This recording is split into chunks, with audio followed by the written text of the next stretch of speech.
está trazendo as enfermeiras para vacinar na nossa organização. Ontem a gente fez, no dia anterior, uma outra organização brasileira fez.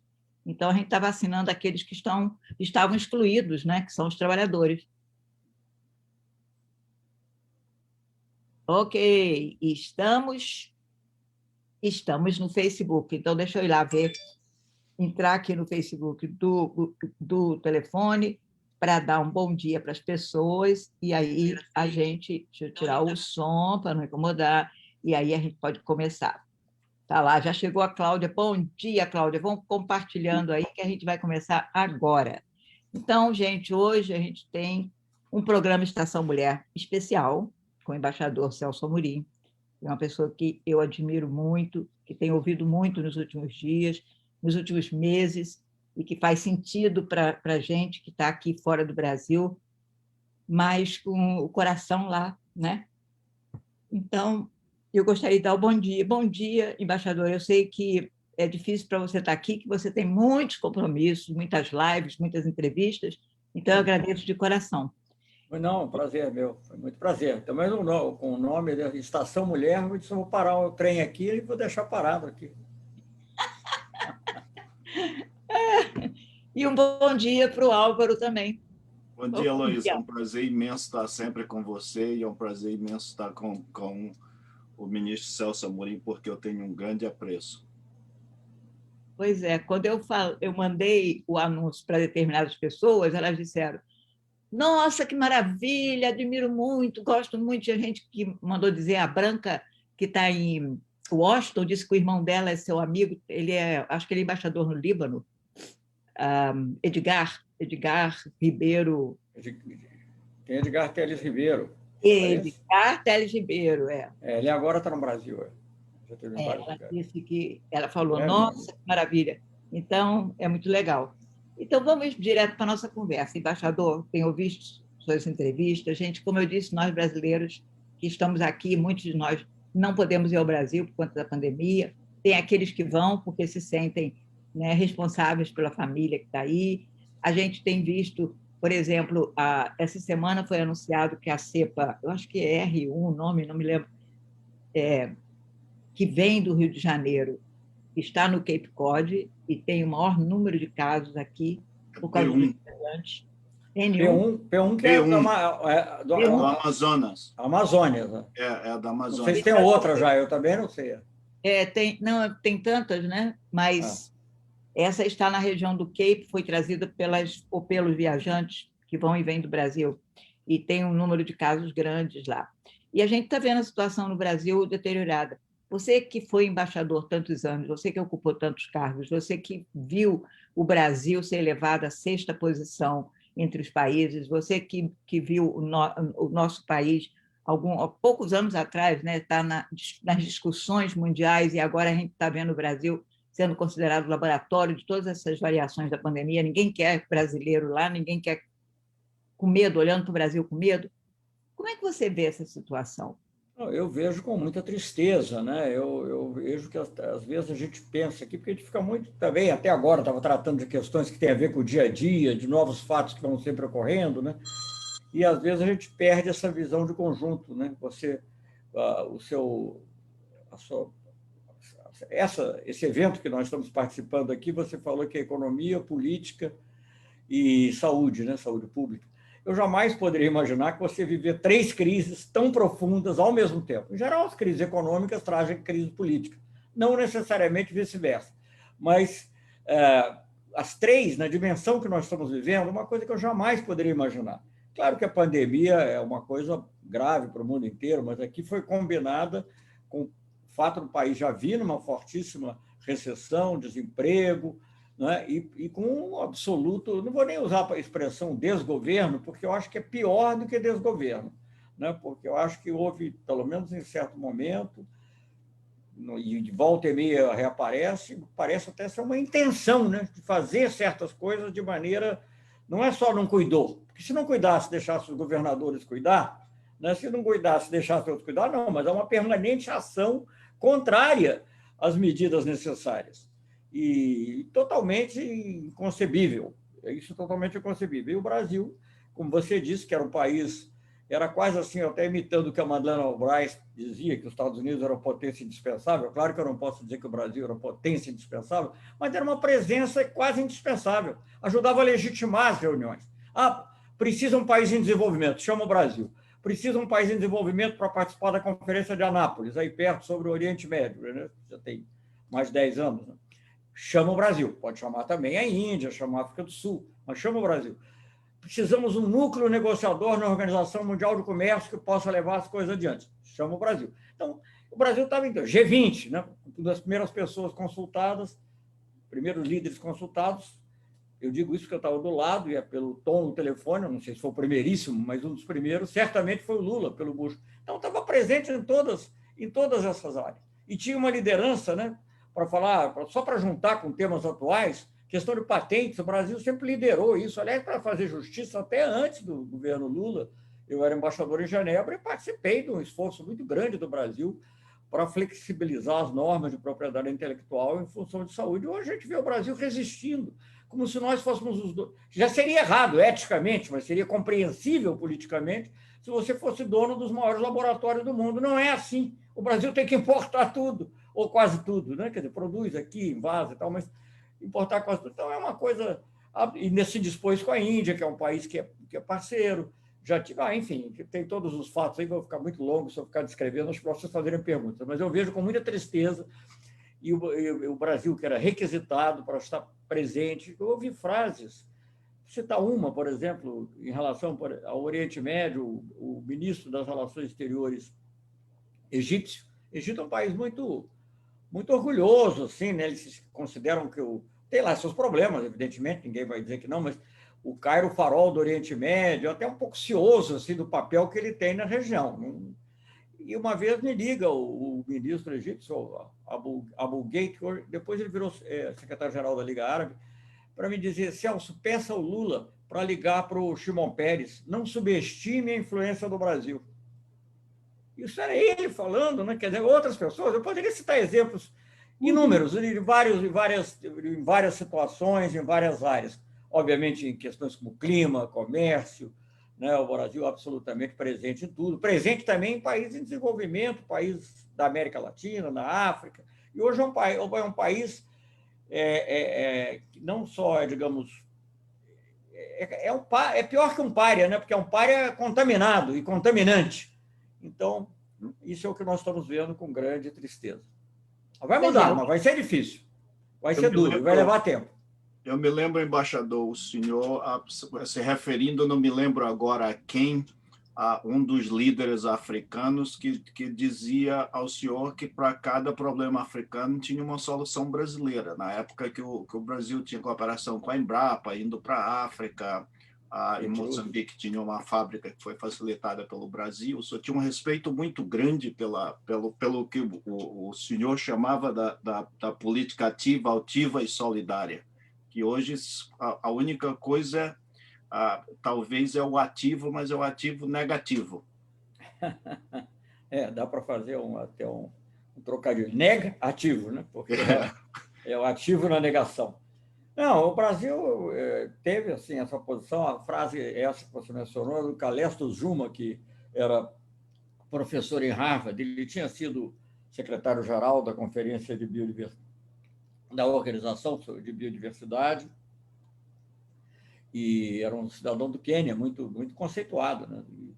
E ele que me disse isso: para cada problema africano é uma solução brasileira. Mas eu ouvi essa frase, parecidas com essa, de estadistas. O presidente da Namíbia, uma das vezes que eu visitei a Namíbia, já como ministro da Defesa, não era nem ministro do exterior, o presidente da Namíbia me dizia: não, a gente gosta da cooperação do Brasil, porque o Brasil não nos dá o pão, ele nos ensina a fazer o pão. Enfim, era uma visão, assim, a presença do Brasil era bem-vinda, requisitada, era visto como um país que trabalhava pela paz, pelo diálogo. Aqui na região, o grupo de amigos da Venezuela, que o presidente Lula criou, com a participação dos Estados Unidos, que a gente sabia que não... da influência norte-americana, então você tem que ter todas as partes importantes no jogo, né? E o Brasil era visto como um país capaz de falar com várias partes. As pessoas falam, por exemplo, que a gente tinha uma política para A ou para B. O primeiro-ministro Netanyahu pediu ao Lula, depois falando comigo, né, para que o Brasil ajudasse a retomar o diálogo entre Israel e a Síria sobre as fronteiras, ali nas colinas de Golã. Era uma coisa assim, fora do comum, né? Você imaginar que o Netanyahu é o homem da direita, visto como é. Então, porque era visto o Brasil era um país que tinha capacidade de falar e tinha credibilidade muito grande, isso foi muito abalado, não só pela pandemia, não só pelo clima, não só pelo desrespeito aos direitos humanos que ocorre no Brasil constantemente, questões assim absurdas, né? Como é que você pode estar discutindo essa questão, por exemplo, das aglomerações nas igrejas evangélicas? Isso não, e ainda ter um deputado que diz que vai recorrer à Comissão Interamericana de Direitos Humanos, é bom que recorra mesmo, porque vai ouvir poucas e boas, porque é uma coisa inacreditável, porque não tem nada a ver, não há nada discriminatório contra os evangélicos, vale para os católicos, para os judeus, quer dizer, não tem, além de ser errado em função da situação que ele está vivendo, não tem nenhum cabimento. Aí nós estamos vivendo um mundo meio um teatro do absurdo, sabe? Quer dizer, a gente lembra assim aquelas peças que estavam, acho que era o Ionesco e outros, né, que falavam teatro do absurdo, é o que a gente está vivendo hoje, é o teatro do absurdo aqui no Brasil. Então, só o Lula, a volta do Lula ao cenário político, que introduziu uma certa racionalidade, até em outros setores, curiosamente. Exatamente, né? O efeito Lula. Então, quando o Lula foi eleito, e a gente ia a eventos aqui e tal, a projeção de filmes brasileiros, qualquer coisa que tinha gente que descobria que eu, outras pessoas presentes, tinha brasileiro, as pessoas viam para a gente, nossa, como é ter o Lula como presidente? Quem é o Lula? Como é? Agora é o contrário, as pessoas olham para a gente com pena. O Álvaro contou um episódio desse, que ele tem que ficar explicando para as pessoas, não foi, Álvaro? Você não falou isso outro dia? Sim, sim. Você nota, são duas coisas. Uma, você nota uma certa tristeza nas pessoas que antes perguntavam sobre o Brasil, com todos os estereotipos de carnaval, mas era uma pergunta alegre sobre o Brasil. Hoje as pessoas perguntam o que está acontecendo com o Brasil, como é que você explica isso? E às vezes é difícil explicar porque as coisas são tão absurdas e elas se tornam mais absurdas porque você até ano passado estava no país do absurdo com Trump. Então, se você tem problema em entender o Brasil quando você está na época do Trump, é porque o absurdo é demais, não? Mas e às vezes você se sente embaraçado, mas também com uma profunda tristeza, não, de que o país tão importante como o Brasil, com um papel importante no mundo. Eu vivi muito tempo fora do Brasil, você tem sempre, por razões que às vezes eu nem entendo, você sempre é recebido com alegria, não como um povo alegre, como amigo, principalmente na África, e hoje você sente essa tristeza, né, e um certo pasmo Um misto de tristeza e vergonha, né? Porque eu ontem mesmo tive uma... Quer dizer, não foi assim, não foi nada comigo, mas eu sentia quase aquele constrangimento das pessoas de falar do papel do Brasil hoje em dia. Era um seminário sobre a América Latina, tinha várias personalidades, ex-ministros, professores, gente de muito alto... organizado pela Fundação Friedrich Ebert, e de repente eu senti assim, as pessoas estão com pena de mim por ser brasileiro. Eu não era uma sensação que eu não conhecia, né? Era o contrário, né? Sempre, né? E, enfim, então realmente é muito triste e vai ser muito duro isso, porque não é uma coisa superficial, né? De certa maneira, em termos de projeção para o futuro, né? Claro que eu não vou comparar outros aspectos, tudo cada um, mas sobre certos aspectos é pior do que o governo militar. Em primeiro lugar, o governo militar, dentro da Guerra Fria, era horrível, né? Obviamente, mas não era uma aberração única, havia outros. Então, era um problema, não era do Brasil, era um problema da América Latina. Agora, não. O que nós temos hoje, o bolsonarismo, é o Brasil. Porque nem os regimes de direita na América Latina, por piores que sejam, que você possa criticar, sei lá, na Colômbia, o que está acontecendo, que tem muito assassinato de trabalhador, assassinato de ex-membros das Farc, que passaram a acreditar no acordo de paz e se desarmaram. Tem essas coisas, mas não há, digamos assim, o absurdo. E a tal ponto, é um exemplo que eu cito sempre, Álvaro e Luísa, que quando até os governos de direita, por exemplo, fazem uma reunião como sobre a pandemia, já que nós estamos falando também de saúde pública, tem uns 6 meses isso, mas eu acho muito ilustrativo.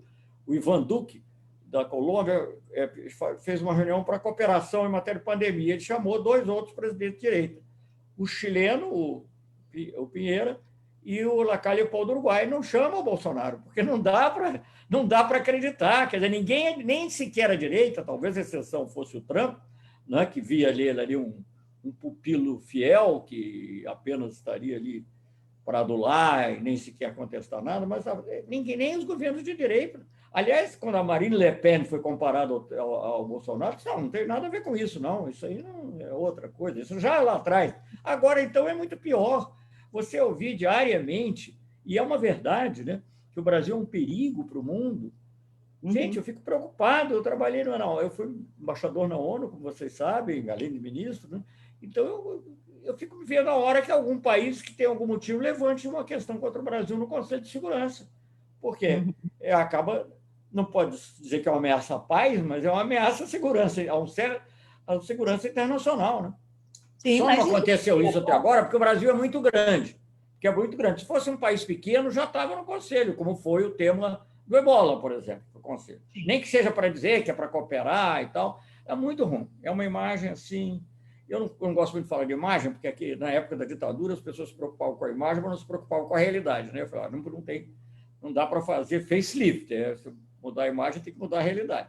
Mas não deixa de ser também, né? A percepção que o país projeta de si mesmo é muito negativa. Essa frase do Calixto Juma, eu não viria agora, sabe? Porque as pessoas estão ressabiadas, porque...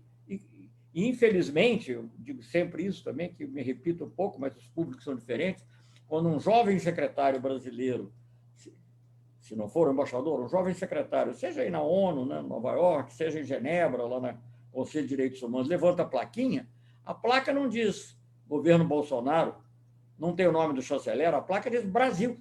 Brasil. Então, aquilo fica, sabe? Então, é isso. Essa é a tristeza, Heloísa, que eu tenho. Reflete no país, né? Então, a gente começou com a crise de saúde, que é uma pandemia, o mundo inteiro enfrentando, o Brasil negando, né? A gente foi para uma crise econômica que permanece, com milhões de pessoas na pobreza, um auxílio emergencial que não dá para comprar, sei lá, 2 bujões de gás, não dá para fazer uma cesta básica, talvez. Não dá para uma cesta básica. Então, não dá, é metade, menos até. Isso é um escárnio, a falta de respeito com os trabalhadores. E aí a gente está numa crise política. Será que não seria bom essa denúncia no Conselho de Segurança? Será que não seria bom uma denúncia de direitos humanos na Comissão Internacional? Eu acho que essas denúncias estão sendo feitas, né? Quais são as consequências, não sei. A minha experiência na própria ONU é que pode sair críticas, mas os países são muito cautelosos quando tem um país grande como o Brasil, porque tem interesse no mercado, tem interesse em fazer investimentos. Então, eles têm uma reação no plano bilateral, às vezes, de afastamento, né, como ocorreu em relação às vacinas, é evidente, isso é uma coisa que transparece claramente, foi, aliás, o que levou à demissão do ex-chanceler Ernesto Araújo, mas eu acho que uma ação não acho provável, Uma ação que tem pode ser que alguém fale, mas não acho provável, nem porque... Mas saem coisas, né? A Organização Mundial de Saúde fazendo críticas, o Conselho de Direitos Humanos fazendo crítica, tudo isso vai influindo, digamos, na imagem que o Brasil tem, o que acaba influindo em outras coisas, em investimentos, em comércio, porque não é só as sanções que um país possa estabelecer, não é que eu necessariamente nem defendo, mas, quer dizer, na hora que um consumidor europeu vai comprar, sei lá, um produto, ele tem medo, ou ele não quer compactuar. Eu me lembro na época, eu morava em Londres, na época da ditadura na Grécia, né, e eu achava muito bacana um sentimento de cidadania, assim, e de solidariedade. As pessoas, não, eu não compro produtos gregos enquanto tiver a ditadura. No Brasil, você tem uma coisa que, sob muitos aspectos, é pior, né? Você tem a pandemia, tem a destruição da floresta, tem o desrespeito aos direitos humanos todos. Agora, a realidade brasileira é complexa, né? Quer dizer, você tem isso tudo e tem o ressurgimento do Lula no cenário político que, queiram ou não, lançou luz, queiram ou não os adversários, lançou luz para todos os lados, porque não há como ignorar, né? Então, você vê os próprios setores que se dizem de centro, que na realidade é direita, né? Não é direita extremada necessariamente, mas é direita. Eles começam já a mudar, começam a criticar mais o Bolsonaro, eles não querem se identificar, porque a presença do Lula é algo muito forte. Eles vinham compactuando tranquilamente com o ministro compactuando, deixando bom o ministro da Fazenda. Aliás, a única crítica que foi feita mais séria ao governo Bolsonaro foi quando ele quis mudar, mudou, né? Mas mudou, levou 2 meses, deixou o outro fazer a privatização que queria, a Petrobras. Ministro, como que você vê o cenário político do ano que vem? É possível alguma forma de frente democrática, ou frente a centro-esquerda? E essa declaração estranha do Ciro Gomes e depois do presidente do PDT de que o Lula tem que seguir o exemplo da Cristina Kirchner, que eu não consegui entender qual é o raciocínio, da onde vem assim, esse raciocínio. Eu não eu acho que é único na política mundial. Eu nem gosto de comentar o Ciro Gomes, ele foi meu colega de ministério, nós tínhamos um bom entendimento, mas as coisas, sabe, não tem cabimento você ter pedir que é o líder político mais importante do país. A Cristina Kirchner, ela não poderia ser ela candidata, porque ela tem ações judiciais que complicavam muito a situação dela, né? E, então, ela optou por um outro caminho.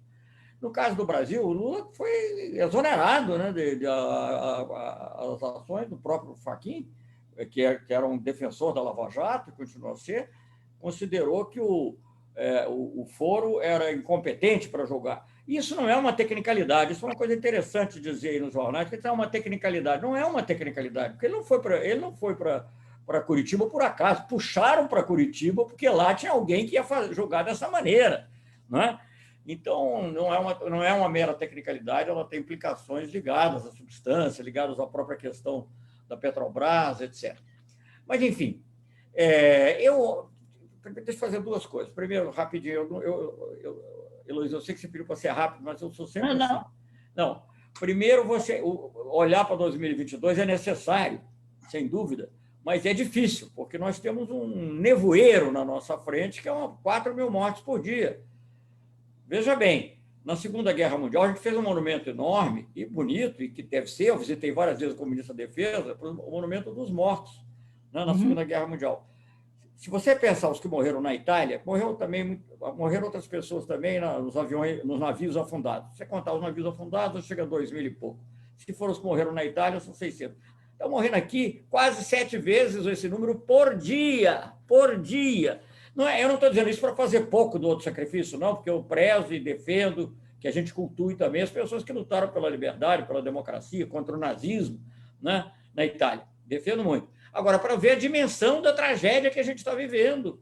E a gente, sabe, isso fica meio rotina e vira um número, né? Não sei quando atinge a você, ou a um parente próximo, ou um amigo, mas, olha, é uma coisa assim, tremenda. Então, é muito difícil você, ao mesmo tempo, como disse a Heloísa, para as pessoas não trabalharem ou não irem buscar trabalho, elas teriam que ter um auxílio que fosse realmente uma compensação, né? Quase como uma espécie de seguro-desemprego, digamos assim, algo parecido com isso. E tem o auxílio, primeiro, que demorou muito a vir, segundo, que é pouco, e é para poucas pessoas. Então, sabe, então não vai nem sequer resolver nada e pelo lado econômico. E na saúde nós estamos vendo isso.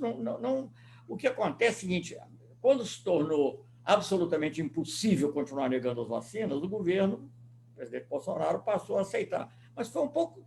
Claro, antes tarde, é melhor tarde do que nunca, porque poderia, né? Mas isso, como diz a própria OMS, sozinho não basta. É preciso a vacina, junto com as medidas de afastamento, junto com o uso de máscaras, né? Todas as outras medidas que foram objeto de deboche pelo governo. Então, com esse cenário, é muito difícil você ficar pensando como é que vai. Fica até meio obsceno, eu acho, ficar pensando, se concentrar em 2022. Agora, para responder a sua pergunta, eu sim tenho a esperança que se possa fazer uma frente democrática.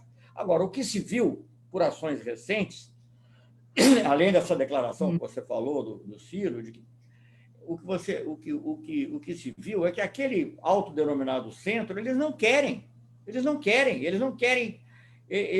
uma proximidade com Lula, com o PT, não fizeram uma carta, sei lá, nem sei o que era, um documento de 6 presidenciáveis, convidaram o Lula? Não. Se não quisesse convidar o Lula, a situação jurídica dele, qualquer pretexto, convidavam o Haddad, também não convidaram, eles não querem saber. Entendeu? Eles não querem saber. Quando fizeram o Manifesto de Economistas, que muito significativamente as 2 primeiras assinaturas são 2 banqueiros, né? Nada contra, mas enfim, os 2 banqueiros, eles não convidaram nenhum grande nome, assim, não falo nem da esquerda, mas que represente um lado desenvolvimentista. Teve economistas progressistas que assinaram por iniciativa deles, mas você não vai encontrar, pelo menos eu não vi no início, não sei se depois aconteceu alguma coisa. Não tem o Bresser Pereira, não tem o Luciano Coutinho, não tem nenhuma dessas pessoas, né? Não tem o Paulo Nogueira Batista Júnior, quer dizer, não tem ninguém dos economistas. Eles não convidaram porque eles não querem. Eles querem realmente, eles não querem frente ampla. Eles querem encontrar, não vão encontrar, mas eles querem encontrar uma maneira de se diferenciar do Bolsonaro e, ao mesmo tempo, da esquerda, fazendo falsas comparações de dizer que é uma polarização. Não é uma polarização. Claro, você sempre pode dizer que tem uma polarização assim, a esquerda e a direita, mas acontece que não há uma polarização, digamos, no apego à democracia. O Lula nunca mandou, nem sequer pensou sequer em prender quem quer que fosse.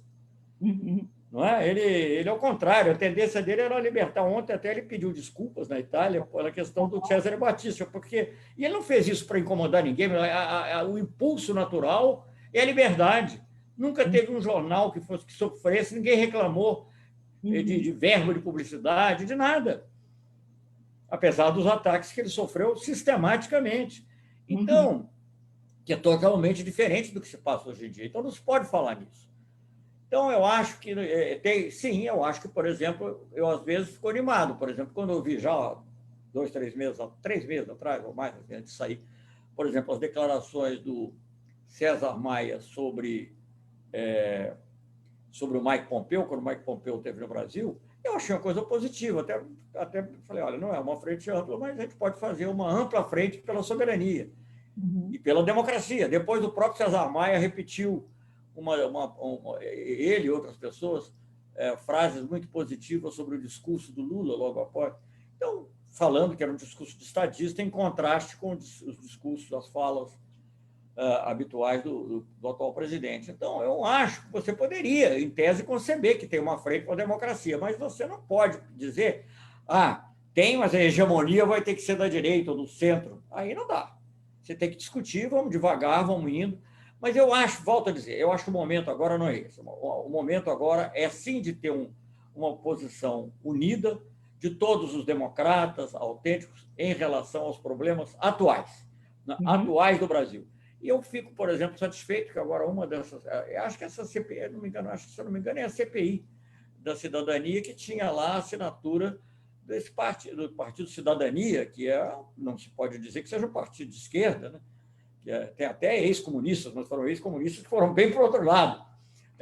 Então, eu acho que isso, sim. Até tem a Rede, que também não é propriamente de esquerda, mas é ligada a temas ecológicos, tem alguém de centro-esquerda. Então, eu acho que isso, sim, fazer uma união dessas forças que acreditam na democracia, na justiça social, né, e numa política externa, uma participação do Brasil no cenário mundial que seja, como você falou, soberana e, ao mesmo tempo, solidária, eu acho que tudo bem, a gente pode fazer. E acho que dá para fazer. E eu acho que dá para ganhar com essa frente, certamente com o Lula. Claro. Mas talvez até com outro, não sei. O Lula é o mais forte. Isso não sou eu que estou dizendo, são todas as pesquisas. Sim. Eu quero, antes de passar para o Álvaro, eu quero ler alguns comentários que nós temos aqui, nós temos bastante gente seguindo. Desculpe, gente, hoje não vai dar para ler o nome de todo mundo, mas estou muito feliz de ver vocês aí. A Rejane está dizendo muito importante esse diálogo, a análise do buraco em que o Brasil se encontra. Tem outro comentário da Célia Maciel dizendo: Celso Amorim, meu pai, o Nelson Ribeiro, falava muito de você na época que ele era proprietário de um estúdio de mixagem e dublagem, Nelson, e você era diretor da extinta Embrafilme. A Graciela está dizendo: saudade do tempo que o senhor foi ministro das Relações Exteriores e tínhamos orgulho de nos apresentarmos como brasileiros. E a Kátia Borges, isso é uma coisa que eu queria que você depois falasse, a Kátia Borges está dizendo, não aguento ouvir falar do Lula, ele foi tão bom que o Brasil está uma desgraça em pouco tempo, não sou Lula, jamais, e o Ciro e o outro, que não vale nada, o Brasil precisa de alguém novo, assim como foi aqui, como foi nos Estados Unidos, com Obama. Chega de Lula. A Branca Teles está dizendo muito Novo obrigada. como Biden, né? Novo como Biden. Noivo como Biden. Muito obrigada por organizar este evento e entrevista tão importante para a comunidade brasileira. E a Kátia está dizendo, aqui nos Estados Unidos morreram mais de 5 mil americanos por dia também, e continua morrendo bastante. E a Adilene está dizendo, cheguei um pouco atrasada, mas estou atenta nas informações. Então, essa questão que a Kátia levantou, nós sabemos que o Bolsonaro foi eleito com 75% do voto dos brasileiros que moram no exterior. E aqui a comunidade brasileira votou em peso nele. Acho que 75%, 80%, é verdade. Como que a gente reverte ou abre a cabeça dessas pessoas? O voto é a única solução. Eu sou plenamente a favor do voto, eu acho que o Bolsonaro foi eleito pelo povo, é um presidente eleito, deveria cair pelo voto. Mas o voto é a única solução nesse momento em que a gente está vendo a nossa população morrer como banana caindo do pé. A gente vê que tem vários governadores, prefeitos, pessoas, sociedade tentando ajudar, mas agora mesmo estão querendo privatizar a vacina. Estão privatizando já. Estão privatizando. O que isso significa? Eu vou ter que pagar para ser vacinada? Não, num quadro geral de escassez, não é dizer, não, o que vem lá é a mais, é a mais. Não é a mais, porque não tem. Então, e vai ser computado, olha, está vendo, compraram tanto para tal empresa. Enfim, é uma coisa totalmente errada. A gente tem que apostar no SUS, saúde pública, medicina pública. Vamos, as pessoas têm que aprender com o que acontece. Veja o Reino Unido, né, com todo o caráter conservador, tudo que foi feito no Brexit, sou totalmente contrário. Morei lá, por isso que eu me sinto assim. Morei 2 vezes na Inglaterra, como se diz, né? Na realidade é Reino Unido, que é o nome correto do país. Mas o Boris Johnson se deu conta que o grande bem que o Reino Unido tem é o National Health Service, né? É o Serviço Nacional, é o nosso SUS. A tragédia não é maior porque tem o SUS. Quer dizer, o Brasil tem uma capilaridade que, apesar de todos os erros, os absurdos e tudo, consegue vacinar 1 milhão por dia, quando tem a vacina. Quando não chega, não dá, né? Então, eu vejo por esse lado. Agora, como é que faz? Eu sou a favor só apenas de instrumentos legais e democráticos. Disso eu não quero me afastar. Agora, os instrumentos legais podem ser utilizados. Agora, não é fácil também. Então, eu acho que também você pode, tentando, eu não sei, ver se as coisas não se agravam mais, se melhoram, porque algumas coisas... Eu não vou falar uma coisa, eu estou assim, um pouco cético, mas a verdade é que algumas coisas... Eu acho que a entrada do Lula no cenário político até ajudou na vacina, o Bolsonaro passou a sair de máscara, ele continua sendo muito contra as medidas de lockdown, etc., por interesse dele, para ter uma coisa para brigar com os governadores. Inclusive, ele briga até mais com o governador de São Paulo, que é de centro-direita, do que... Briga com os outros também, mas, enfim, ele briga com todos, né? Então, é muito difícil você pensar que vai poder evoluir positivamente. Pode ser menos negativo. Agora, vamos nos preparando para a alternativa do voto, porque, sabe, há 1 ano atrás parecia que podia ter uma crise iminente, aconteceu alguma coisa, agora está novamente parecendo, com a própria CPI, a CPI da pandemia, que não é, todo mundo sabe que CPI é uma coisa que abre muito o leque, muita coisa acontece, né? Há exemplos como o do Collor e outros, mas a leitura dos principais analistas, enfim, os analistas aqui, é que, na realidade, apenas vai ficar mais caro para o governo. Isto é, mais caro para o povo brasileiro, porque vantagens específicas vão ser dadas para certos parlamentares para terem certo tipo de comportamento, e, infelizmente, nós estamos vivendo isso. Então, não sei, é muito difícil, Heloísa, não tenho argumento, volto a dizer, eu sou defensor apenas de métodos legais, democráticos, né, porque o resto a gente também não sabe como é que termina. Então, então eu acho isso. Agora, como é que vai ser, não sei. Pode ser que no meio do caminho aconteça alguma coisa que leve ao impeachment ou leve a alguma outra coisa. Não acho muito provável pelo que eu tenho visto até agora. Agora, também a tentativa de manobrar os militares, num certo sentido, parece que não deu muito certo, né? Então, também isso dá um certo alívio dos limites a que a loucura pode chegar, né? Então, eu vejo essa coisa dessa maneira. Vamos indo, vamos tentar diminuir as mortes, ver se tem vacinas. Eu acho que estamos todos empenhados nisso, queremos vacina. Eu, por exemplo, o Bolsonaro ligou para o Putin, eu acho uma boa, entendeu? Quer dizer, eu sei que ele fez isso porque o Lula entrou no cenário, porque o Lula já tinha escrito uma carta para o Putin, já tinha falado, mas tudo bem, se ele faz, melhor para o povo brasileiro e se obtém a vacina. Então, claro. Então, eu acho que com coisas desse tipo, a gente pode, talvez, minorar o sofrimento, né? O próprio auxílio emergencial, vamos lembrar do outro, né? Que era para ser 200, acabou sendo 600 e para um número maior de pessoas. Não sei, de repente, essa pressão faz com que isso mude. E eu acho que esses aspectos concretos e reais têm que estar acima de qualquer interesse eleitoral. E com isso vamos levando e vamos ver que quando chegarmos lá mais perto quando tivermos pelo menos passado do auge da tragédia. E os Estados Unidos, alguém comentou, teve 5 mil, mas os Estados Unidos foi uma tragédia também, em primeiro lugar. Talvez tenha sido a principal razão, né, juntamente com a repressão do movimento negro, da maneira como foi feita também, que tenha levado à derrota do Trump. Mas é um preço alto que o país paga, né? Preço muito alto que o povo paga. Muito alto. Álvaro, você quer comentar sobre isso? Eu queria só pedir o apoio, o feedback do ministro. Nós estamos nos organizando para escrever uma carta ao presidente Biden, deixando a política de lado, mas apelando para o espírito humanista dele e pelo próprio aspecto que o Brasil hoje começa a apresentar um risco para os Estados Unidos, dado que a P1 aqui está chegando, de que ele, de forma humanitária e em regime de emergência, forneça vacinas para o Brasil e outros insumos que sejam necessários, e principalmente a mais médio prazo, dentro do espírito da declaração de Doha, do WTO, do chamado TRIPS, Agreement de Public and Health de 2001, que ele consiga, com algum tipo de gestão junto das empresas que produzem as vacinas de vetor viral, a suspensão temporária das licenças para que o Brasil consiga produzir isso no médio prazo, porque seria uma forma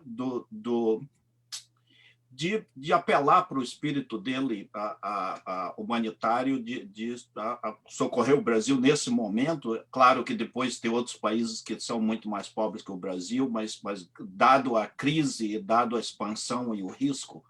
Até para autoproteção, né? Até para autoproteção. Para autoproteção e ver se existe alguma forma de puxar isso. Olha, bom, você sabe que eu não sei se a CNN Internacional não passa nos Estados Unidos, né? Eu não sei se a entrevista da Cristiana Mampur passou aí, o do Lula com a Cristiana Mampur passou. Foi espalhado, sim. Foi espalhado. Sim. Eu acho que o que ele falou ali, ele fez primeiro um apelo justamente nesse sentido que você está falando, né? Inclusive porque tem esses estoques dessa AstraZeneca, né? Que há uma discussão sobre a AstraZeneca, mas o fato é que os europeus estão dando lá para... No Reino Unido é o principal, vacinar mais de 60% da população, sei lá. Então, eu acho que sim, a doação era uma coisa muito importante, e acho até que se for fazer para o Brasil, melhor dar para os governadores de estado diretamente, sabe? Porque eu acho que a gente tem mais certeza de que não vai ser privatizado, de que não vai virar uma outra coisa qualquer. Mas, enfim, dá para quem ele quiser, isso aí, mas eu acho que isso seria uma coisa importante. Como você diz, eu acho que o outro aspecto que você falou, você sabe que eu não quero aqui fazer autopromoção, mas e também vou dizer que eu não teria feito isso se não fosse o apoio do ministro José Serra. Vou ter que fazer um reconhecimento aqui, que era o ministro da Saúde. Mas quem negociou esse acordo que você está falando fui eu era embaixador em Genebra, e negociei um acordo chamado a Declaração de Doha sobre Tríplice Saúde, propriedade intelectual e saúde, que justamente prevê flexibilidades para os países em desenvolvimento, poder fazer licença compulsória, etc., outras medidas, quando é necessário. Mas eu acho que seria muito importante, sim, os próprios países. Veja, eu passo aqui, eu falei isso, acho que no Democracy Now!, Heloísa, você mencionou a entrevista, eu acho que é uma contradição na política norte-americana muito forte, porque a política interna, olha, eu morei nos Estados Unidos 2 vezes, eu nunca morei como vocês, imerso, sempre diplomata meio que flutua, né, na sociedade, ele não se insere totalmente. Mas mesmo assim, eu vivi aí 2 vezes, eu nunca vi um governo tão progressista no plano social e no plano econômico. Eu não sei na prática tudo, vocês poderão comentar melhor do que eu, mas eu acho que desde o Roosevelt não há nada que se compare. Nem Kennedy, nem Clinton, nem Obama. Para falar a verdade, o Obama teve a coisa do Obamacare e tal, que realmente deu muita força, mas ele está numa extensão que eu não poderia. E, aliás, ele agora, eu ouvi dizer que o Biden está levando uma foto do Franklin Delano Roosevelt para o gabinete dele, eu não sei se é verdade, eu li isso numa notícia assim. Bom, eu acho uma coisa espetacular, porque isso, vamos aqui, as pessoas ficam falando muito mal também, imperialismo, é verdade, mas o outro fato é o seguinte, o que ocorre nos Estados Unidos, dentro dos Estados Unidos, tem muita influência no mundo, e certamente muita influência na América Latina. Então, eu quero ver todos esses neoliberais que ficavam citando a Thatcher e o Reagan, né, daquela, eles chamavam TINA, né, que é a abreviação There is no alternative, né, que é o neoliberalismo. Tá? Quero ver eles falarem, porque agora é os Estados Unidos que estão fazendo uma política que é mais do que keynesiana. Eu acho que ela é mais do que keynesiana, porque ela vem junto, inclusive, com o aumento de impostos. O Keynes não pregaria, acho, eu não sei, não sou também economista para poder julgar tão bem, mas me dá a impressão que ela vai além. Quer dizer, ela não só promove emprego, mas ela distribui riqueza para os mais pobres, ela cobra impostos dos ricos. Então, agora, na política externa, sobretudo em relação à América Latina, não vou entrar na questão de Rússia e China, isso é uma outra questão que é importante para todo mundo, porque, obviamente, é importante para o equilíbrio global, para tudo que se passa. E tem reflexos, aliás, aqui. Mas na América Latina, eu até agora estou esperando uma mudança. Você pode dizer que não tem havido aquelas ameaças constantes que o Michael Pompeo, de vez em quando o próprio Trump fazia à Venezuela, etc., ou qualificação de Cuba, mas não mudou nada. Não tirou Cuba da lista dos países de terrorismo, não teve nenhuma iniciativa. Não disse assim, olha, sabe, não precisava nem falar. Você sabe, eu fui diplomata há muito tempo, quando você quer, você abre uma conversa, um diálogo por trás, assim, mas você tem que baixar a bola, não pode continuar assim, reconhecendo o Guaidó, não pode continuar premiando uma pessoa aqui no Equador que fez parte do golpe contra o Correia, né, o Departamento do Estado. Eu sei que o prêmio foi dado no ano passado, mas quem entregou foi agora, foi o Blinken. Então, e, sobretudo, não pode fazer uma declaração sobre a Bolívia, como foi feita pelo secretário de Estado. Eles não estão entendendo a América Latina e não vão entender. A América Latina não quer ser backyard. Eu sei que é difícil isso, mas não quer. Entende? Então, ele quer, ele pode sufocar uma, pode sufocar outra, vai surgir de novo. Vai surgir de novo. Então, o que é preciso com a América Latina é uma relação respeitosa. E o Lula sempre defendeu isso. Por que o Lula nunca entrou em nenhum radicalismo? Você pode dizer que o Lula ele tinha simpatia pelo Chaves, sim, como tinha pelo Evo Morales, como tinha pelo Correia, às vezes até líderes que tinham atitudes que não nos agradavam muito assim do ponto de vista imediato, mas em função do que era. Eu tenho aqui um plano da Bolívia, esse plano aqui é boliviano, de indígenas bolivianos. A gente queria que os povos se sentissem soberanos, que se sentissem participando de uma integração em que todos se sentissem bem, não era uma coisa para ser dominada pelo Brasil. Então, agora queremos assim. O Obama teve um gesto positivo, além da questão de Cuba. Em 2009, ele pediu uma reunião com a Unasul. Né? Foi inteligente da parte dele, porque era até uma maneira dele ter um diálogo com Chaves, que até ocorreu um pouquinho, assim, não foi um diálogo privado, sem dizer para a direita dos Estados Unidos que estava tendo um diálogo. Então, é preciso uma atitude desse tipo. E até agora, eu não vejo nada no governo Biden, a não ser que esteja acontecendo alguma coisa que eu não estou percebendo, mas eu falo com muita gente, nunca ouvi nada de positivo, e isso é uma decepção.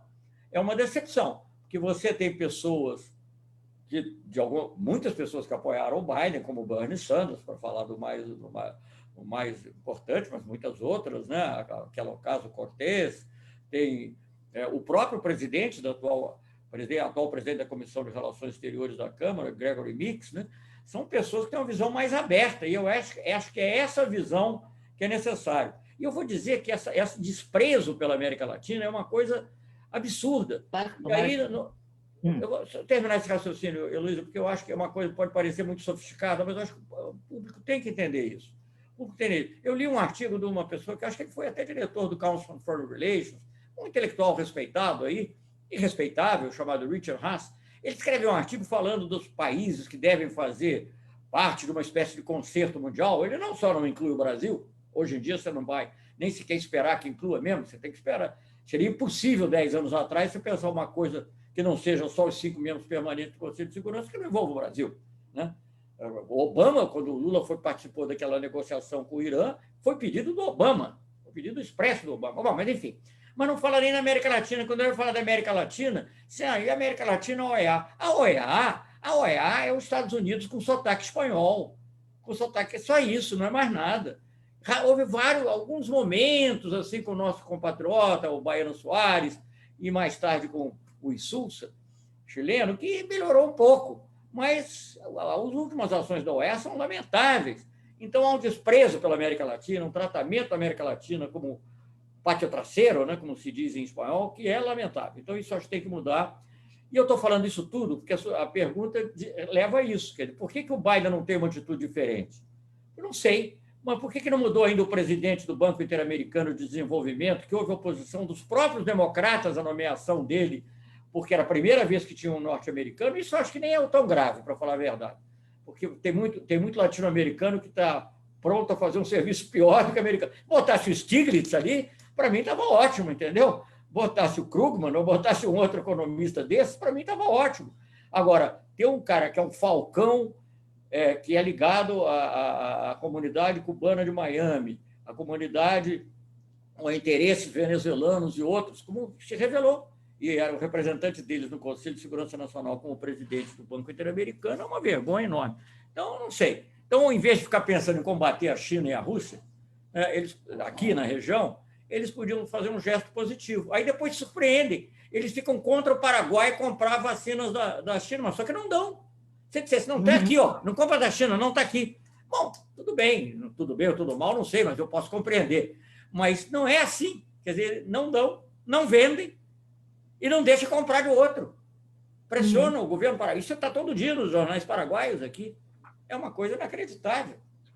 Desculpe aí a ênfase. Embaixador, nós estamos chegando quase ao final e eu não quero chegar ao final sem e perder a oportunidade de lhe perguntar, porque é uma explicação única, só você, eu penso que tem acesso a isso, que é a relação que foi, e é um desenho seu durante o governo do Lula, que foi a relação, a inserção da diáspora brasileira na política externa de Estado, que hoje se perdeu. Ainda tem os conselhos, mas eles estão desligados de uma política externa do Estado. E como para mim sempre foi uma curiosidade grande como veio esse desenho e a possibilidade de a gente retomar, de alguma forma, esse desenho, que foi muito positivo para os imigrantes brasileiros, a ligação com os diversos ministérios do Brasil,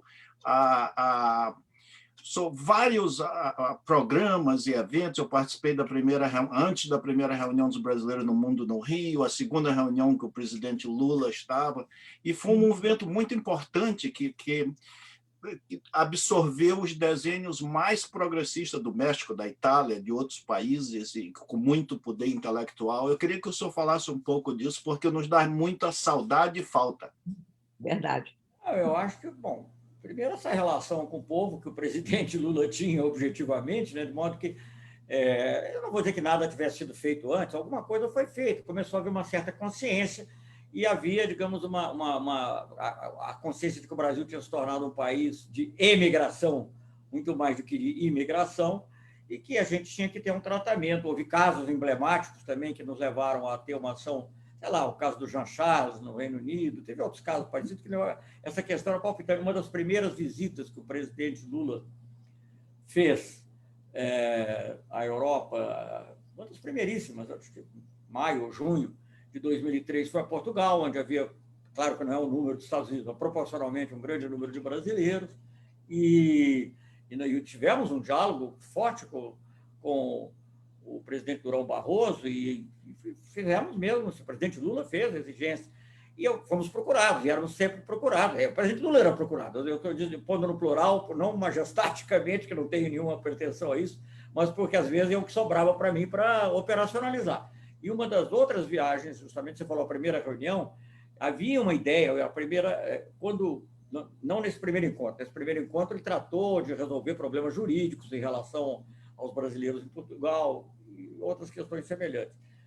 E isso foi se expandindo. Quando nós fomos a Portugal uma outra vez, acho que foi em 2007 já, quando criou sua parceria estratégica entre Brasil e União Europeia, só um parênteses aí, porque pode ser alguém que tem um que escute. As pessoas dizem, a política do Brasil, Sul-Sul, tudo bem, mas não precisava ter virado as costas para os Estados Unidos e a União Europeia. O Brasil nunca virou as costas. O presidente Lula veio só falando de visitas à Casa Branca, ele foi 2 vezes. Uma delas, aliás, é Camp David, que é uma distinção raramente concedida, né? A Europa teve parceria estratégica, só para fechar esse parênteses, porque deve ter muita gente aí que tem influenciada, porque houve essas rádios, houve não sei o que, brasileiras, que falam essas mentiras. Não houve isso. O Brasil nunca teve parceria estratégica com a Europa, nenhum outro presidente americano chamou o presidente brasileiro de o cara, poucos presidentes brasileiros, se é que houve algum, não me lembro agora, tiveram uma sessão tão larga quanto a sessão que o Lula teve, acompanhado de ministros em Camp David. Enfim, então não é verdade. Acordo sobre etanol, acordo até para a saúde, por exemplo, em São Tomé e Príncipe. Nós fizemos um acordo para combater malária em São Tomé e Príncipe, junto com o Bush. Imagina. Então, dizer que a gente virou as costas é uma coisa totalmente absurda. Mas, então, voltando à sua questão, ele, nessa reunião que se estabeleceu, quando foi estabelecido, comemorou, né, celebrou a parceria estratégica Brasil-União Europeia, foi em Lisboa, e o Lula teve rapidamente com a comunidade brasileira, e eu fiquei lá. E aí eles disseram que queriam muito fazer uma reunião, mas não conseguia fazer, porque não sei o quê e tal, não sei o quê. Então, tá bom, vamos fazer essa reunião no Brasil. Foi essa primeira que você foi, que foi no Palácio Itamaraty do Rio de Janeiro. Então, essas coisas você começa a fazer, aí elas criam a sua dinâmica própria. Muitos diplomatas, você citou o Grandilone, mas houve outros também, o embaixador Rui Nogueira, se entusiasmaram com esse atendimento, né, esse lado humano da diplomacia, passou a merecer artigos, né, acadêmicos, né, essa dimensão de proteção dos brasileiros, que os outros países faziam e a gente não fazia. Fazia assim num caso extremo, o cara foi preso, vai lá ajudar a tirar da prisão um ou outro, mas não assim essa coisa mais sistemática. Então, é uma coisa muito importante também, entre as várias que a gente tentou fazer, né? Mas, enfim, não sei como é que está agora, não tenho acompanhado. Nós fizemos aquela primeira operação no Líbano, né, quando tiramos 3.000 brasileiros do Líbano durante os bombardeios israelenses, que foi uma operação assim, que envolveu Petrobras, companhias aéreas, Shell, para fornecer petróleo, gasolina, às vezes, quando a Petrobras não tinha. Muito bom, foi isso. E eu lá ouvi uma frase que eu vou dizer, sabe? A gente, depois que fica mais velho, guarda assim, certos momentos. Então, eu lá tinha assim, um grupo de uma senhora, já tinha, não era, tinha mais ou menos a minha idade, vamos dizer, naquela época, e ela disse para mim, disse assim, olha, é a terceira guerra que eu enfrento, brasileiro-libanesa, né, do binacional. Primeira guerra que eu enfrento, mas é a primeira vez que o governo brasileiro nos socorre. Pois é, eu quero enfatizar o que o Álvaro disse, eu estava com ele na primeira e na segunda, e a gente, naquela época, notou, pela primeira vez, eu moro aqui há 32 anos, acho que o Álvaro mais ou menos no mesmo tempo, foi a primeira vez, eu vi o nascimento do consulado em Boston, que antes era Nova York, eu vi o nascimento, eu acompanhei, então era uma relação muito difícil, muito difícil. Pela primeira vez naquela época, a gente se sentiu como se o Brasil estivesse abraçando a gente, porque teve um vice-cônsul aqui, uma vez, que foi numa reunião comunitária e disse que brasileiro que saía do Brasil era traidor da pátria. Então, pela primeira vez, a gente se sentiu inserido, a gente se sentiu querida pelo Brasil. Porque a gente sai do Brasil, o Brasil não sai da gente. E agora eu estou vendo um retrocesso. Eu estou vendo um grande retrocesso. É um esforço enorme trabalhar com os consulados. Enorme.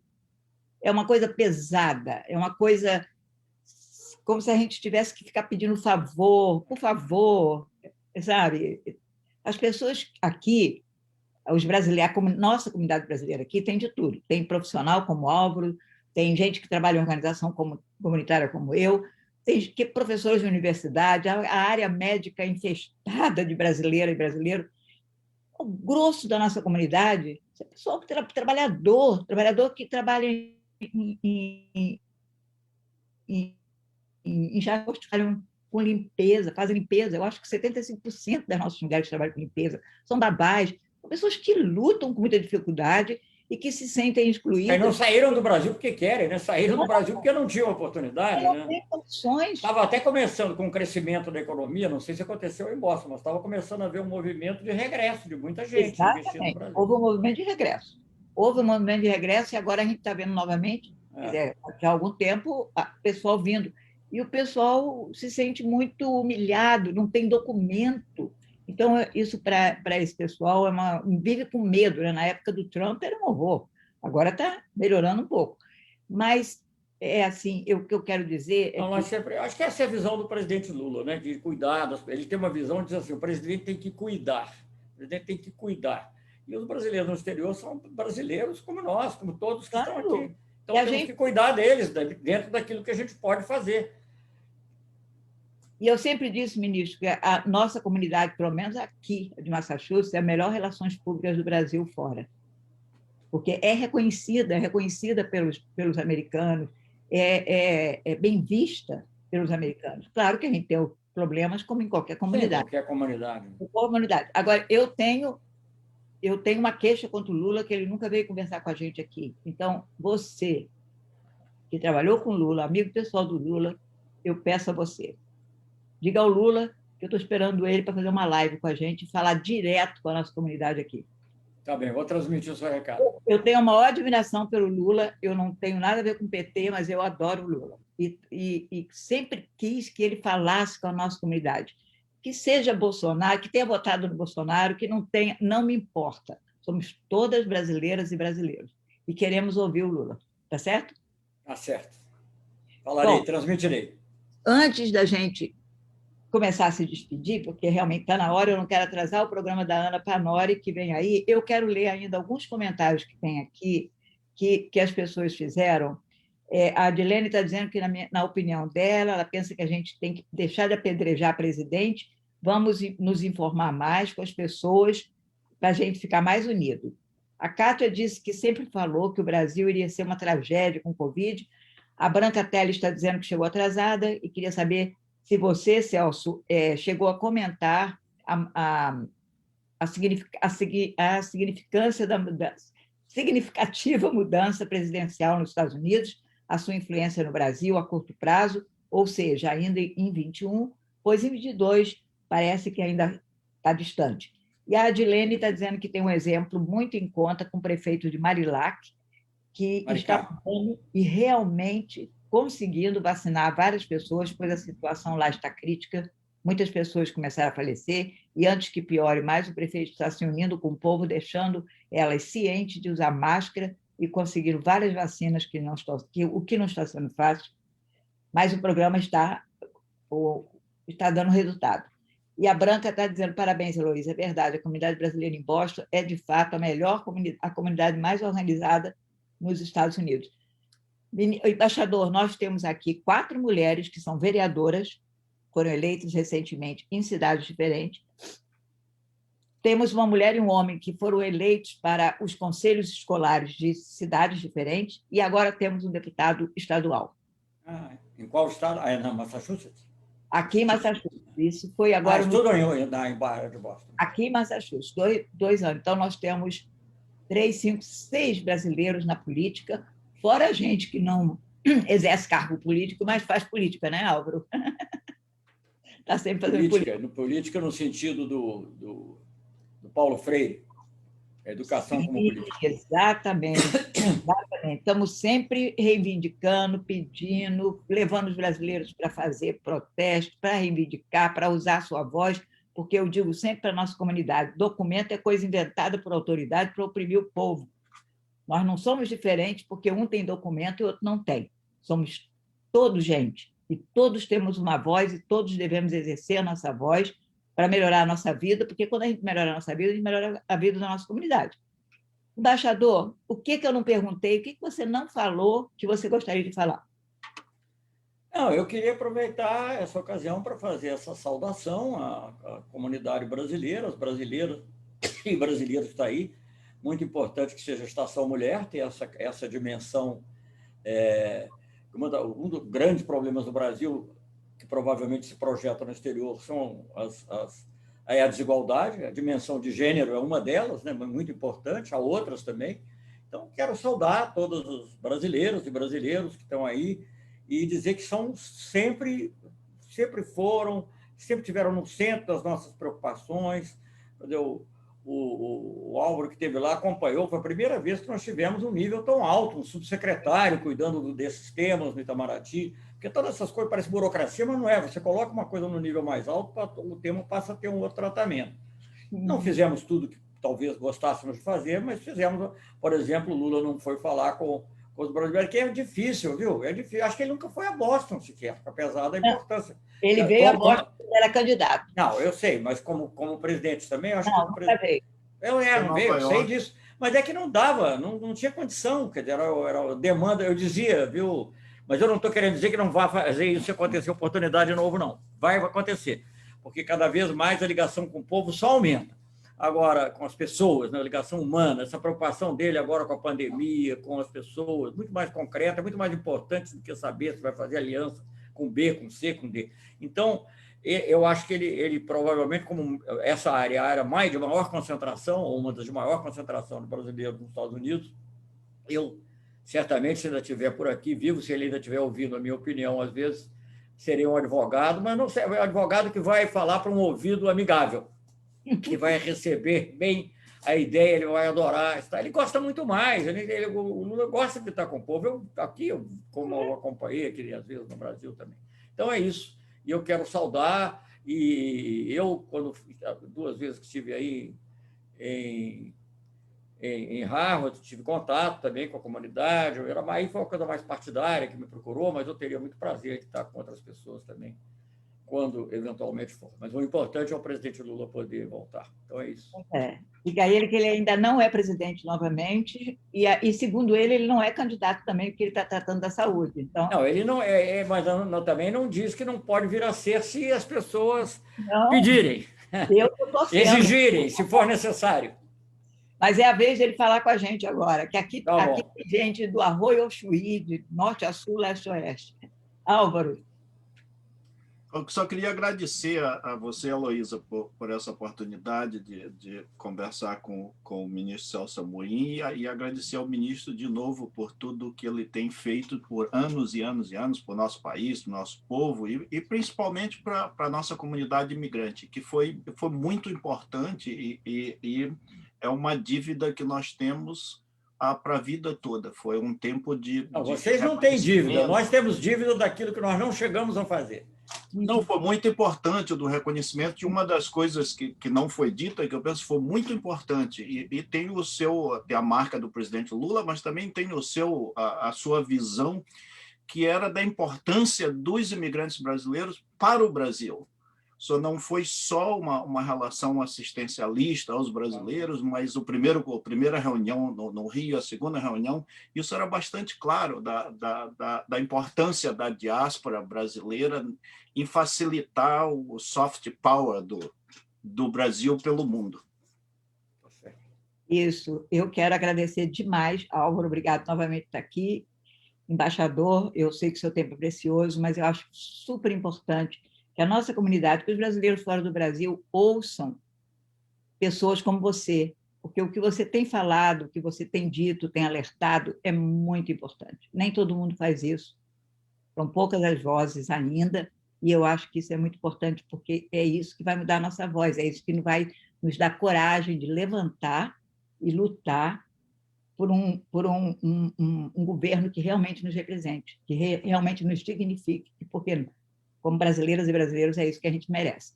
Super obrigada. Obrigado a vocês pelo convite. Até a próxima. Parabéns pela coragem de enfrentar a vida. Deve ser muito duro. Mas a gente está unido com o Brasil. Tá bom. Obrigada, até a próxima. Até a Tchau. próxima. Obrigado, embaixador. Quem sabe presencial. Quem sabe presencial. Sempre bem-vindo. E vou lhe cobrar o pedido sobre Lula, tá? Tá bom, pode cobrar.